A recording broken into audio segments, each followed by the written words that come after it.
Presiden Republik Indonesia Prabowo Subianto menghadiri multilateral meeting on the Middle East atas undangan Presiden Amerika Serikat Donald Trump di sela-sela acara sidang umum PBB.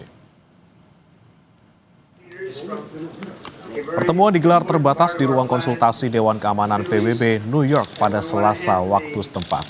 Trump mengundang negara-negara yang dipandang memiliki pengaruh besar dan kontribusi nyata bagi upaya perdamaian kawasan di Timur Tengah, diantaranya Indonesia. Membuka rapat, Trump menegaskan tekadnya untuk segera menghentikan konflik dan memastikan pembebasan sandera di Gaza.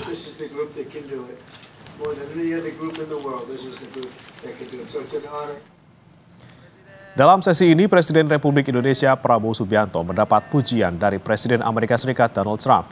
Trump menilai pidato Prabowo penuh ketegasan dan energi, bahkan menyebut gaya komunikasinya mampu menggugah perhatian para pemimpin dunia. Momen ini terjadi di ruang konsultasi Dewan Keamanan PBB New York ketika Prabowo menghadiri multilateral meeting on the Middle East atas undangan Trump.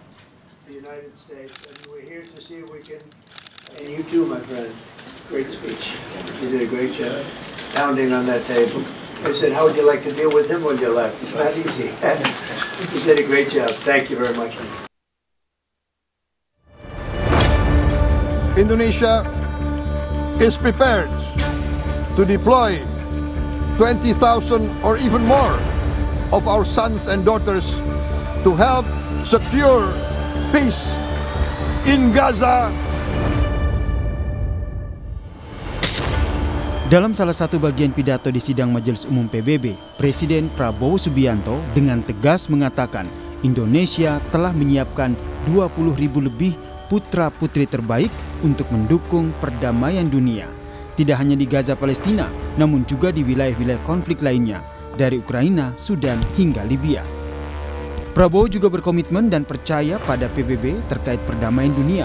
Menurutnya, selama ini Indonesia merupakan salah satu penyumbang pasukan perdamaian terbesar di PBB. Indonesia is prepared to deploy 20,000 or even more of our sons and daughters to help secure peace in Gaza or elsewhere. In Ukraine, in Sudan, in Libya, everywhere when the peace needs to be enforced, peace needs to be guarded, we are ready. We will take our share of the burden, not only with our sons and daughters, we are also willing to contribute financially to support the great mission to achieve peace by the United Nations. Sementara itu, Presiden Amerika Serikat Donald Trump mengkritik pengakuan oleh negara-negara anggota PBB atas negara Palestina. Trump bilang pengakuan itu sebagai hadiah bagi Hamas. Kecaman Trump muncul setelah 10 negara termasuk sekutu Amerika yaitu Inggris dan Prancis yang menyatakan pengakuannya terhadap negara Palestina di sidang umum ke-80 PBB ini.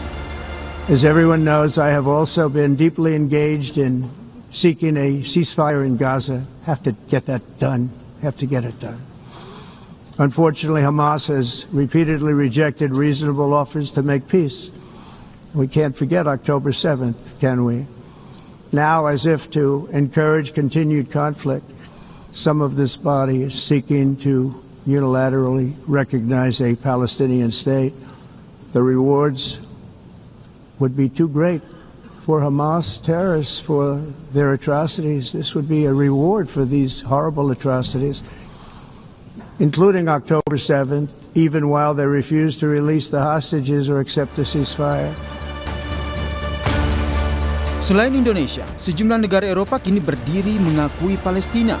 Presiden Prancis Emmanuel Macron resmi menyatakan Prancis mengakui Palestina sebagai negara. Sehari sebelumnya, di tengah persiapan sidang umum PBB di New York, Inggris juga resmi mengakui Palestina, disusul Kanada dan juga Australia. Saat ini lebih dari 150 dari 193 negara anggota PBB telah resmi mengakui kedaulatan Palestina. Jumlah ini mencakup 81% anggota PBB.